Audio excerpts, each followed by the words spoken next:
정탐하는 것에 대한 내용이 나옵니다. 그런데 각 지파별로 한 명씩 뽑아서 12명을 보내죠. 그런데 여호수아와 갈렙을 제외한 10명이 그 가나안 땅에 대해서 두려워하고 하나님께 불평합니다. 그 불신앙 때문에 가나안 땅을 눈앞에 두고 다시금 광야로 이스라엘 백성이 돌아오게 되죠. 돌아와서 그 대가로 38년의 시간을 광야에서 방황을 하게 됩니다. 그렇게 38년간의 긴 광야 생활을 보낸 후에 이제 다시금 가나안 땅에 약속된 땅에 들어가기 위해서 준비하고 있을 때였습니다. 이 이스라엘 백성이 그때 머물고 있던 그 땅은 가데스라는 지역이었는데, 이 가데스라는 지역에서 가나안 땅에 들어가기 위해서는 가장 빠른 경로가 왕의 대로라고 불리는, 지금도 요르단에 가면 있더라고요. 왕의 길이라고 되어 있는데 그 왕의 대로라고 이야기하는 그 길이 예전엔 에돔 땅에 있었습니다. 에돔 땅에 있는 왕의 대로를 가로질러 가는 것이 가장 짧고 가장 편하고 그러한 길이었습니다. 또한 그곳은 무역상들이 이렇게 주로 많이 이용을 했기 때문에 어찌 보면 좀 편의시설이 잘 돼 있는 그러한 길이었죠. 그렇게 이용하는 거였는데, 우리가 읽은 본문 21장 바로 앞에 나오는 민수기 20장을 보시면 거기에 이제 이 왕의 대로를 이용하려다 보니까 그 땅의 주인에게 부탁을 해야 되잖아요. 거기를 가고 싶다고 부탁을 해야 되는데 그 땅의 주인은 에돔이었습니다. 에돔 땅을 가로지르는 거였기 때문에 모세가 에돔 왕에게 사신을 보내요. 사신을 보내서 이렇게 부탁을 하게 됩니다. 그 부탁한 첫 번째 내용은 뭐냐면, 이스라엘이 에돔과는 형제지간인데, 그쵸? 야곱과 에서 그 자녀들이기 때문에 그 형제지간인데 좀 가까운 사이니까, 우리 어쨌든 친척이니까 그 땅을 좀 이용하게 해줬으면 좋겠다. 그렇게 먼저 부탁을 하게 됩니다. 그리고 또한 그 민수기 20장 17절을 보시면, 우리에게 이 당신의 땅을 지나가게 하소서. 우리가 밭으로나 포도원으로 지나가지 아니하고 오물물도 마시지 아니하고 왕의 큰 길로만 지나가고 당신의 지경에서 나가기까지 왼쪽으로나 오른쪽으로나 치우치지 아니하리이다. 이렇게 말씀하면서 오로지 이용하는 건 뭐예요? 그 길만 딱 이용하겠다는 거예요. 옆에 있는 밭에 있는 것들 건드리지도 않고 오로지 그 길만 이용하고 다른 어떠한 의도도 없습니다. 이렇게 먼저 부탁을 해봅니다. 그런데 그것에 대해서 에돔 왕이 이렇게 이야기합니다. 너는 우리 가운데로 지나가지 못하리라. 내가 칼을 들고 나아가 너를 대적할까 하노라. 이렇게 이야기하면서 절대 안 된다. 이렇게 이야기를 합니다. 가까운 사이라고 믿었는데 그렇게 호락호락하게 그 길을 비켜주지 않은 거죠. 그리고 다시 한번 부탁을 합니다. 이 이스라엘 사람들이 뭐라고 부탁을 하냐면, 짐승이 물을 마셔도, 지나가다 물을 좀 마셔도 그 값을 치를 것이다. 그리고 아무 일도 없을 거다. 이렇게 다시 한번 정중하게 부탁을 합니다. 그랬더니 이제는 에돔 왕이 말로만 한 게 아니라 많은 백성을 이끌고 나와서 강한 군사력을 가지고 막아섰다라는 거예요. 막아서서 결국은 이스라엘 백성들은 그 길을 지나가지 못하게 됩니다. 그 길을 지나가지 못하고 다시 발걸음을 가데스로 돌이켜야만 했습니다. 그리고 또한 이렇게 에돔 왕의 반대로 광야길을 왕의 대로로 가지 못하고 우회에서 이렇게 가나안 땅을 향해 가려던 때에 있었던 일에 대해서 기록한 것이 바로 오늘 우리가 읽은 21장 4절부터 9절까지의 말씀이에요. 그러니까 원래 자신들이 기대했던 길이 아니었던 거죠. 그 길이 아닌 다른 길로 가야만 했을 때 일어났던 일이기 때문에 이 상황에서 무슨 일이 이들 안에서 벌어졌는지를 가지고 말씀을 한번 살펴보고 오늘 나누도록 하겠습니다. 우리가 한번 말씀을 읽으면서 함께 말씀을 나눌 텐데요. 먼저 4절 말씀을 함께 한번 읽어보겠습니다. 백성이 호르산에서 출발하여 홍해 길을 따라 에돔 땅을 우회하려 하였다가 길로 말미암아 백성의 마음이 상하니라. 아멘. 이렇게 말씀하고 있는데, 이 백성이 가까운 친척이니까 해주겠지라고 기대하고 왕의 대로 좁은 길을 이렇게 쫙 쳐다보고 있다가 그게 실패해가지고 이제 길을 우회해서 출발하려고 하다 보니까 그 길을 보니까 그 길은 이 왕의 대로로 가는 것보다 훨씬 돌아가. 멀리 우회하는 길일 뿐 아니라 문제는 그 길은 좋은 길이 아니고 황폐한 사막길이 있고 광야길을 걸어가야만 했습니다. 그 길은 불편한 길이었어요. 이 에돔을 통과해서 가는 왕의 대로는 무역상들이 잘 정비를 해놓은 길입니다. 많이 이용하는 길이었고 지름길이었고 일직선으로 쭉 뻗어 있는, 지금으로 하면 고속도로 같은 아주 좋은 길이었습니다. 그런데 이 멀고 불편한 우회로를 가려고 하니 이 성경에 뭐라고 되어 있냐면 그들의 마음이 상했다, 이렇게 표현을 하고 있습니다. 여기서 우리는 인간이 얼마나 나약하고 쉽사리 죄에 빠지는 존재인가라는 것을 깨닫게 됩니다. 왜냐하면 하나님께서는 이스라엘 백성이 출애굽한 그때부터 계속해서 언제나 이스라엘 백성과 함께 하셨죠. 그렇죠? 언제나 하나님께서 함께 하셨고, 배고프다 하면 만나와 메추라기로 먹이셨고, 목이 마르다 하면 반석에서 물이 솟아나와 목을 축일 수 있게끔 도와주셨습니다. 낮에는 구름 기둥으로 밤에는 불 기둥으로 안전하게 지키셨을 뿐 아니라 이 구름 기둥과 불 기둥이 한 역할은 어디로 가야 하는지를 정확하게 인도하는 내비게이션과 같은 역할을 한 거예요. 그냥 햇빛을 가려주고 어둠을 없애주는 역할이 아니라 앞에서 그 불기둥이 가고 구름 기둥이 감으로써 이 길이 맞는 길이야, 이렇게 알려주는 게 그러한 불기둥과 구름 기둥이었습니다. 이렇게 길을 인도하셨습니다. 그리고 오늘 우리가 읽은 본문 바로 앞에 나오는 민수기 21장 1절부터 3절까지의 말씀을 보시면 이 이스라엘 백성들이 가나안 땅을 향해 온다라는 소식을 들은 그 가나안 사람 중에 아라시라는 곳의 왕이 이스라엘을 공격합니다. 습격해가지고 몇 사람을 사로잡아요. 사로잡았을 때에 이스라엘 백성이 하나님께 도움을 청하죠. 하나님 도와주십시오. 이들을 좀 우리가 멸하고 지나가야 될 것 같습니다. 이렇게 할 때에 하나님께서는 가나안 사람들을 이스라엘 사람들의 손에 넘겼고, 그 말은 승리하게 하셨고, 그래서 가나안 사람들과 성읍을 다 멸하게 하시는 그러한 도움을 주신 상황이었습니다. 그런데 그러한 은혜를 겪은 바로 다음인데, 이스라엘 백성들은 이 자신들이 원하던 편하고 빠른 길을 가지 못하게 되자마자 이 앞에 있었던 모든 은혜는 다 잊게 된 거예요. 잊혀지게 된 거죠. 그리고 마음이 상했고 원망이 입에서 튀어나오게 된 것입니다. 이 4절 마지막에 나오는 마음이 상했다라는 말을 그냥 원어 그대로 해석하면 그리고 그것이 짧아졌다, 이러한 해석입니다. 그리고 그것이 짧아졌다. 이 말은 바로 그 이스라엘 백성들의 인내심이 없다, 조급하다, 인내심이 부족해졌다, 짧아졌다라는 거죠. 그래서 낙심하여졌다, 이러한 표현을 하고 있는 것입니다.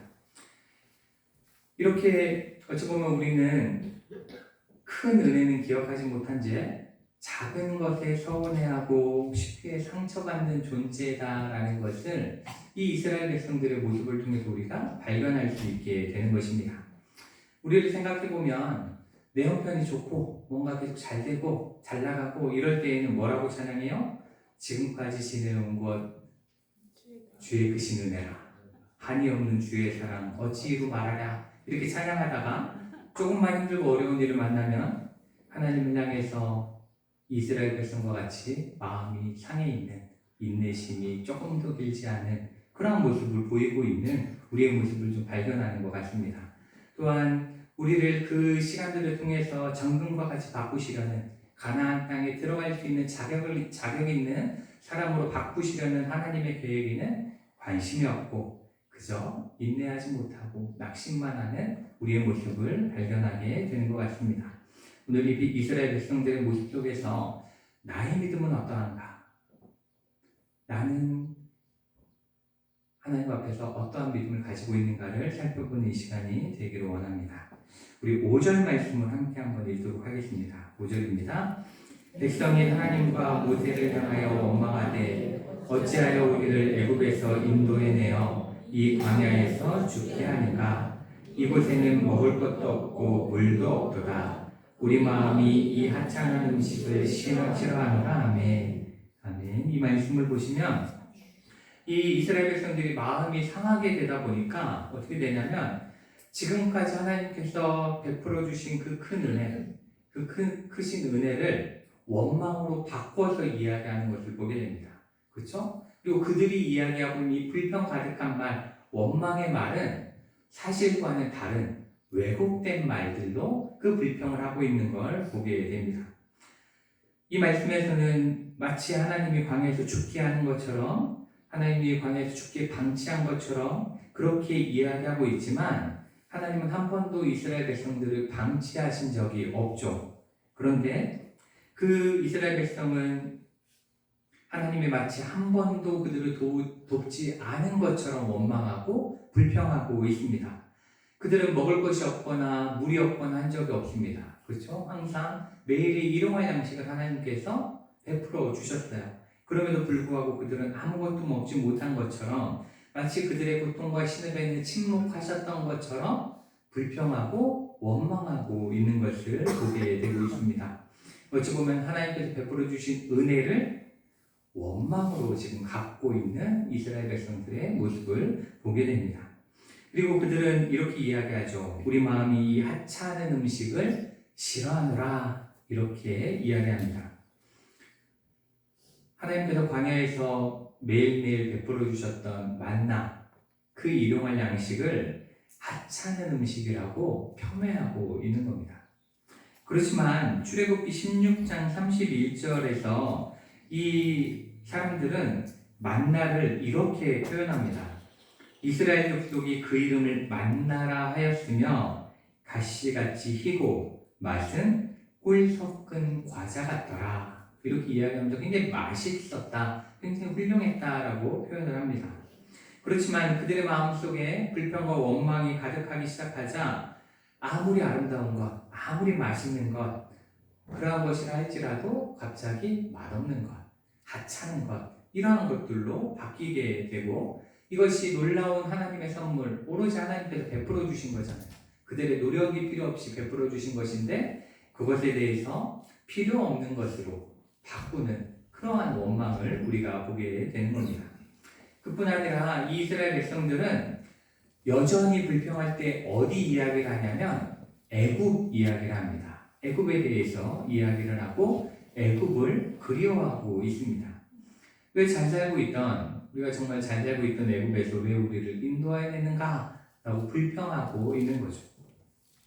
그런데 우리가 생각해 봐야 할 것은 뭐냐면 지금 이 불평을 하고 있는 이스라엘 백성들 중에 애굽에서 살다 남은 사람은 거의 남아있지 않다는 거예요. 거의 없습니다.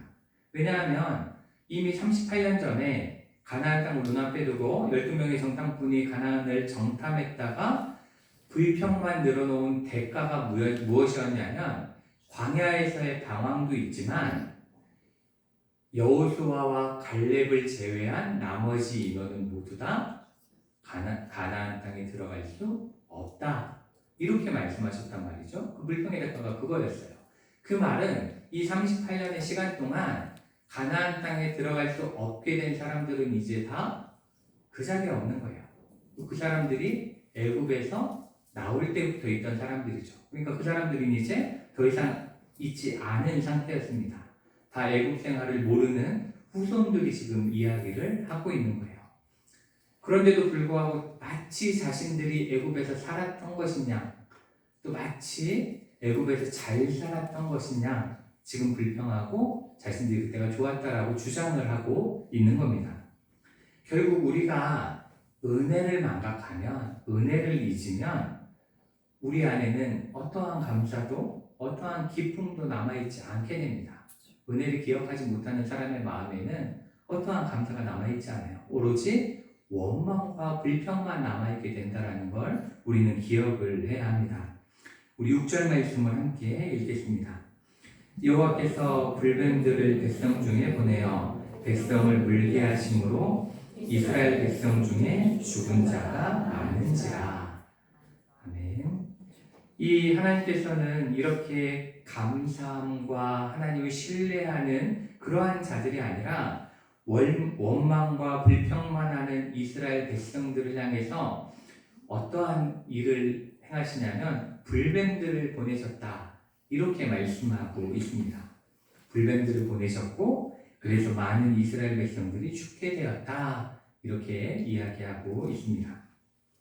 오늘 이 말씀 속에 나오는 불뱀은 이 뱀이라는 의미의 네하슈라는 단어와 불타다라는 의미의 사라프가 합쳐진 단어입니다. 그리고 두 개가 합쳐져서 불타는 뱀, 불을 뿜는 뱀, 이렇게 이야기할 수 있는데, 이 뱀들은 아주 특별한 뱀이 아니에요. 그냥 그 광야에 흔히 있던 뱀입니다. 특히나 이스라엘 백성들이 머물러 있던 광야, 그 중에서도 아라바 광야라는 곳에 주로 서식하는 뱀의 한 종류였습니다. 그리고 이 뱀은 이 불타는 듯한 붉은 반점이 있어서 불뱀이라는 이름을 붙였다라고 이야기합니다. 그렇게 이야기를 하는데, 이 뱀에게 물리면 강한 독 때문에 매우 높은 고열에 시달리다가 죽게 되는 그러한 뱀이라고 이야기하고 있습니다. 우리가 여기서 생각해 봐야 되는 게 뭐냐면, 결국 이 뱀은 하나님께서 없던 뱀을 만들어가지고 이스라엘 백성들에게 보낸 것이 아니다라는 거예요. 그렇죠? 없던 뱀을 갑자기 하나님 막 흙으로 만들어가지고 그 이스라엘 백성들을 벌하려고 보낸 게 아니에요. 이 뱀은 원래 광야에 매우 흔하게 존재하던 뱀입니다. 모래길을 걷다 보면 흔히 물릴 수 있는 뱀의 한 종류예요. 그런데 지금까지 이스라엘 백성이 그 광야길을 38년 지나는 동안 뱀에 물렸다는 얘기가 없어요. 흔한 뱀인데, 아무 데서나 만나는 뱀인데 만난 적이 없다라는 거죠. 그 말은 뭐예요? 그 뱀이 없었던 게 아니라 하나님께서 지금까지 보호하셨다라는 거예요. 하나님께서 뱀에게 물리지 않도록, 광야길에서 뱀에게 물려 죽는 사람이 없도록 항상 보호하고 계셨다라는 걸 말씀하고 있는 겁니다. 그러니까 하나님께서 이렇게 이야기하시는 거죠. 이스라엘 백성들이 불평과 원망을 하니까, 그래, 내가 돕지 않으면 니들이 어떻게 사라지나 한번 보자. 딱 도움이 끊기니까 어떻게 돼요? 그냥 있던 뱀한테 물리는 거예요. 없던 뱀한테 물리는 게 아니라, 새로운 알이 침투하는 게 아니라 우리 안에 항상 머물러 있던 그 문제가 진짜 문제로 우리에게 다가오게 됐다라는 것입니다. 또한 이 이야기 속에서 우리가 발견할 수 있는 건, 이 애굽 사람들, 그들이 애굽을 그리워하잖아요. 애굽을 그리워했는데 애굽 사람들은 뱀을 굉장히 신성시 여겼습니다. 뱀이 입에서 불을 뿜는 신적 존재라고 생각을 했어요. 그래서 뱀을 숭배했는데, 우리가 그것을 어디서 발견할 수 있냐면,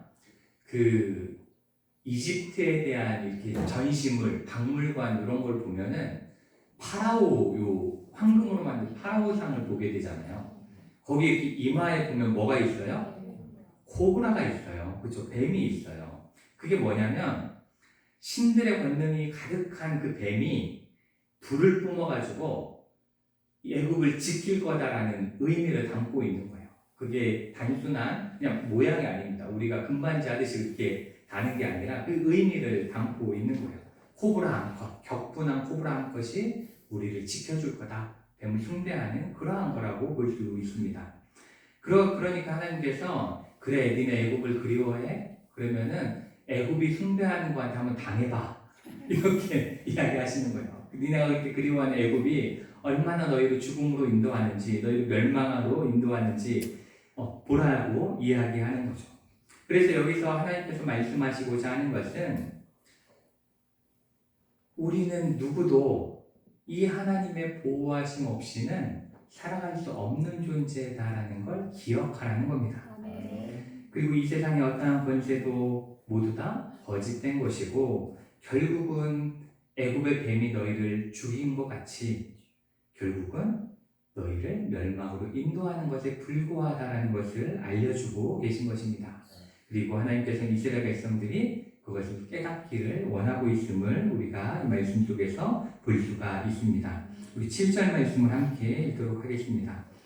백성이 모세에게 이르러 말하되 우리가 여호와와 당신을 향하여 원망함으로 범죄하였사오니 여호와께 기도하여 이 뱀들을 우리에게서 떠나게 하소서. 모세가 백성을 위하여 기도하네. 아멘. 여기서 이 범죄하였다라는 말이 나오죠. 당신을 향하여 원망함으로 범죄하였사오니 이렇게 말씀하고 있는데, 여기 범죄라는 단어의 의미는 관역을 벗어나다, 이러한 의미이죠. 그러니까 하나님께 있어서 죄라는 것은 어찌 보면 하나님의 뜻대로 살아가지 못하고 그 관역에서, 그 길에서 벗어나는 것, 잘못된 방향으로 가는 것을 의미합니다. 그리고 오늘 말씀에서도 이스라엘 백성들이 범죄하였다라고 이야기하는 것은 하나님이 허락하신, 하나님이 가라고 하신 그 길을 내가 원하지 않는다고 가려하지 않고 원망과 불평을 한 것, 그것이 바로 우리가 지은 범죄입니다. 이렇게 고백을 하고 있는 것입니다.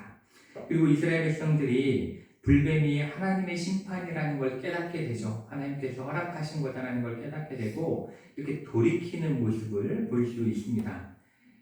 이 모습을 통해서 우리는 하나님께서 우리에게 때로 허락하시는 징계는 우리를 그저 죽이고 멸망시키고 지옥불에 던지기 위해서 그렇게 하시는 것이 아니다라는 겁니다. 이스라엘 백성이 돌이킨 것처럼 우리도 돌이키기를 원해서 징계를 하신다라는 거죠. 그래서 잠언 3장 11절과 12절 말씀은 우리에게 이렇게 말씀합니다. 내 아들아, 여호와의 징계를 경히 여기지 말라. 그 꾸지람을 싫어하지 말라. 대저 여호와께서 그 사랑하시는 자를 징계하시기를 마치 아비가 그 기뻐하는 아들을 징계함 같이 하시느니라. 이렇게 말씀하고 있습니다. 때로 하나님께서 우리에게 징계하시는 것은 우리를 사랑하시기 때문에, 그렇죠? 그래서 우리에게 허락하신다는 거고, 히브리서 12장 11절 말씀도 우리에게 이렇게 말씀합니다. 무릇 징계가 당시에는 즐거워 보이지 않고 슬퍼 보이나 후에 그로 말미암아 연단받은 자들은 의와 평강의 열매를 맺느니라. 아멘. 이렇게 말씀하고 있습니다. 이스라엘 백성도 지금은 불뱀 때문에 두렵고 공포를 느낄 수 있지만 결국은 그 덕분에 어딜 가요? 가나안 땅에 들어가게 되잖아요. 그렇죠? 결국은 그것을 위해서 하시는 거다라는 것을 우리가 기억해야 합니다. 이렇게 하나님은 우리가 더 나은 열매를 맺게 하시기 위해서, 또 더 바른 길을 가게 하시기 위해서 때론 침묵하시고 때론 징계하십니다. 그것은 오로지 우리를 향한 사랑 때문임을 꼭 기억하시는 저 여러분 되시기를 원합니다. 우리 8절과 9절 말씀 함께 한번 읽도록 하겠습니다. 8절과 9절입니다. 여호와께서 모세에게 이르시되 불뱀을 만들어 장대 위에 매달아라. 물린 자마다 그것을 보면 살리라. 모세가 놋뱀을 만들어 장대 위에 다니 뱀에 가에 물린 자가 놋뱀을 쳐다본즉 모두 살더라. 아멘. 하나님께서는 이스라엘 백성을 위해 놋으로 불뱀을 만들어 장대 위에 매달고 그것을 보라, 이렇게 명령을 하고 있습니다. 그리고 그러면 살 것이다 약속하고 계시죠. 그리고 모세는 이 말씀에 순종하여 놋뱀을 만들어 장대 위에 매달았습니다. 우리가 여기서 확인할 수 있는 것은 하나님은 이스라엘 백성에게 이 구원을 위한 다른 어떠한 것도 요구하지 않으셨다라는 겁니다. 그들에게 단 한 가지만 요구하셨죠. 그게 뭐예요? 놋뱀을 쳐다보라. 이거를 요구하신 겁니다. 아마도 불뱀에 물려 고통받고 막 죽어가는 열이 막 펄펄 끓는 이스라엘 백성들은 이렇게 생각했을 거예요. 우리한테 무슨 치료제를 주는 것도 아니고 모세한테 시켜서 그 환부를 만져서 기도하면서 낫게 하시는 것도 아니고 그냥 나를 이렇게 고통스럽게 만든 불뱀을 쳐다보라는 것인가? 그걸 형상화해 놓고 그냥 보라고? 이렇게 이야기하는 것은 어찌 보면 나를 농락하면서 죽이려는 하나님의 뜻이 아닌가? 이렇게 생각을 할 수도 있었을 것입니다. 그리고 다시는 쳐다보고 싶어 하지 않을 그 뱀의 형상을 보지 않는 사람도 있었을 것입니다. 그렇지만 하나님이 우리에게 명령하신 것이고 하나님이 우리에게 약속하신 것이니 쳐다보자. 라고 생각한 사람들은 아마도 보자마자 살게 되었을 것입니다. 깨끗하게 나올 수 있었을 것입니다. 이렇게 하나님께서는 노스로 불뱀을 만들어 달게 하심으로써 이야기하시는 것은 불뱀의 아무리 강력한 독이라 할지라도, 사람을 죽이는 독이라 할지라도 결국 하나님의 능력 앞에서는 아무 의미 없는 것이다, 무용지물이다라는 것을 분명히 알려주고 있는 것이고, 또 하나는 하나님이 하시는 그 말씀에 순종하면, 그리고 그 말씀에 응답하면 하나님께서 베풀어 주신 놀라운 치유의 은혜가 있다는 것을, 구원의 은혜가 있다는 것을 믿게 하시기 위함이었던 것입니다. 아마도 처음에는 보지 않았던 사람들도 옆에서 사람들이 낫기 시작하니까 마음을 다 잡고 그 노뱀을 봤을 거예요. 그리고 사람들이 즉시 나음을 입게 되었을 것이고, 점점 더 하나님을 신뢰하게 되었을 것이고, 이제 하나님을 더욱더 순종하며 그 길을 걷게 되었을 것입니다. 그렇기 때문에 우리는 기억해야 합니다. 하나님께서 우리에게 바라시는 것은 다른 특별한 일을 하라는 게 아니에요. 오로지 하나님의 말씀을 온전히 신뢰하고 믿고 바라보는 것, 그것이 바로 하나님께서 우리에게 요구하는 것임을 기억하시기 바랍니다. 요한복음 3장 14절과 15절을 보시면 예수님과 니고데모가 대화하는 장면이 나옵니다. 거기에 이제 오늘 본문에 대한 이야기를 예수님께서 인용해서 말씀을 하시는데 이렇게 말씀하십니다.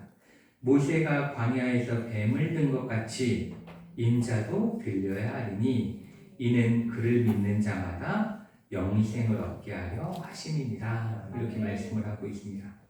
예수님께서는 십자가에 달려 죽으실 그 죽음을 이 녹뱀 사건과 연결하셔가지고 결국 예수님께서 십자가의 죽으심으로 우리를 구원하셨음을 믿는 자들은 영원한 생명의 구원을 얻게 하실 것이다. 이렇게 분명하게 선포하고 계신 겁니다.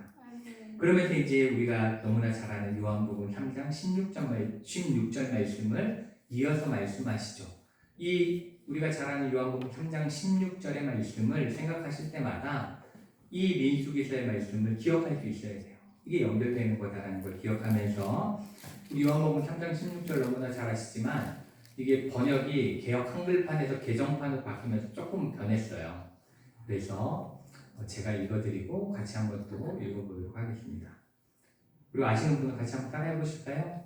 하나님의 세상을 이처럼 사랑하사 독생자를 주셨으니 이는 그를 믿는 자마다 멸망치 않고 영생을 얻게 하려 하심이라. 아멘. 바로 이 말씀이 오늘 말씀 속에서 그 예수님께서 이어서 하신 말씀입니다.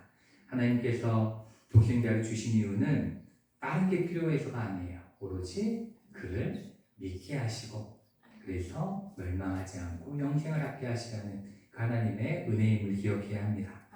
많은 사람들이 이야기합니다. 특히 교회 다니지 않는 사람들이, 믿지 않는 자들이 우리에게 이야기하죠. 어떻게 십자가에 달리신 예수님을 믿기만 하면 구원을 받는가? 어떠한 노력 없이 구원을 받는다는 것이 과연 가능한 일인가? 그러나 예수님께서는 분명히 선포하십니다. 오로지 그를 믿는 자마다 멸망치 않고 영생을 얻게 할 것이다. 이렇게 분명히 말씀하고 있습니다. 이와 같이 하나님께서 우리에게 베푸시는 구원은, 그래서 우리가 뭐라고 표현하냐면 은총이다. 이렇게 표현을 하죠. 그렇죠? 은총이라고 표현을 하고 있습니다. 하나님께서 믿음에 대한 선물로 우리에게 거저 주시는 것이기 때문에 은총이라고 표현을 하는 겁니다. 우리의 죄에 대한 책임은 누가 지셨어요? 예수 그리스도께서 십자가를 통해 지셨습니다. 그렇기 때문에 우리가 해야 할 일은 그 죄를 보상해내기 위해서 노력하는 것이 아니라 오로지 한 가지, 모든 죄를 사하실 수 있는 하나님의 그 놀라운 능력과 그리고 예수 그리스도를 통해 이루신 그 죄사함의 은혜를 믿고 바라보는 것, 그것만이 우리에게 요구하시는 하나님의 명령입니다. 사랑하는 우리 주철교회 성도 여러분, 오늘 이 말씀을 통해서 다시 한번 우리의 신앙을 돌아보기를 원합니다. 무엇보다도 매일의 삶 속에서 항상 채우시고 입히시고 먹이심에도 불구하고 꼭 작은 것들에 마음이 상하여 하나님을 원망하고 있는 나의 모습이 있진 않은지, 언제나 동행하시는 하나님을 기억하며 감사하지 못하고 의심하고 있는 나의 모습을 보게 되진 않는지, 우리의 믿음을 다시 한번 살펴보는 이 시간이 되어지길 원합니다. 그리고 또한 영원히 죽을 수밖에 없는 죄인이지만 예수 그리스도의 십자가 사랑을 바라보게 하시고 그 믿음을 통해 영원한 생명을 우리에게 허락하시는 하나님께 감사하는 이 시간이 되기를 축복합니다. 그래서 우리의 삶이 때론 돌아간다 할지라도, 때론 광야와 사막과 같은 황량한 길을 걷는 그때가 있을지라도 그 길의 끝에는 하나님의 놀라운 축복만이 있음을 기억하시며 하나님의 나라만이 있음을 기억하시며 모든 시간을 하나님이 주시는 참된 승리로 살아가시는 저 여러분 되시기를 주님의 이름으로 축복합니다. 기도하시겠습니다. 사랑하며 많으신 하나님,